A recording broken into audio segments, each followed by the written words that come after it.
అందరూ వినండి ఫ్రెండ్స్, మన శివుడి గురించి ఎన్నో విశేషాలు మనం ఆల్రెడీ విన్నాం. కాని అసలు శివుడు ఎలా జన్మించాడో తెలుసా? ఆయనకు తల్లి ఎవరు, తండ్రి ఎవరు, ఎక్కడనుంచి వచ్చారు, ఎవరికి విద్య ఇచ్చారు తెలుసా? ఇంకా తెలియకపోతే ఈ వీడియో మీరు పూర్తిగా చూడండి, చాలా ఇంట్రెస్టింగ్గా ఉంటుంది. ఒక్కో పురాణం ప్రకారం ఒక్కో గాథ ప్రాచుర్యంలో ఉంది. శివపురాణం ప్రకారం శివుడు స్వయంభూ, అంటే ఆయన తానే తాను జన్మించుకున్నారు. ఆయనకు తల్లిగాని తండ్రిగాని లేరు. అందుకే శివుడు పంచభూతాలకు కూడా అతీతుడు. ఆయనకు మరణం లేదు, చావు అసలే లేదు. ఇప్పుడు విష్ణుపురాణంలో చెప్పిన ఇంకో కథ చూద్దాం. ఆ కథ ప్రకారం విష్ణుస్వామి ముద్దులోంచి వచ్చిన తేజం వల్ల శివుడు జన్మించాడట. మరి అదేవిధంగా శివపురాణంలో ఇంకో వర్షనుంది. శివుడు తన మోకాలికి మర్దన చేస్తుండగా ఆ మేలు చెత్తలోంచే విష్ణువు జన్మించాడట. ఈ రెండు కథలు చూస్తే పురాణాలు ఒకదానికొకటి విరుద్ధంగా ఉన్నట్టు అనిపిస్తుంది. ఇంకా ఒక పాపులర్ కథ ఉంది, మీరు మీ తాతలతోగాని పెద్దలతోగాని విన్ని ఉంటారు. ఒకసారి బ్రహ్మ మరియు విష్ణు మధ్య ఎవరు గొప్పవారు అనే డిబేట్ మొదలైంది.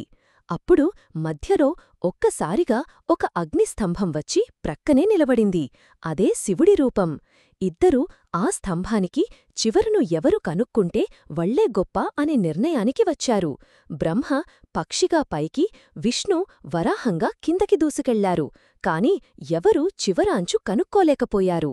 అప్పుడు శివుడు అసలైన రూపంలో బయటకు వచ్చి ఇద్దరికీ చూపించాడు, నేనే ఆద్యం, నేనే అంతం అని. ఇంతకీ శివుడికి తల్లిదండ్రులు ఉన్నారా?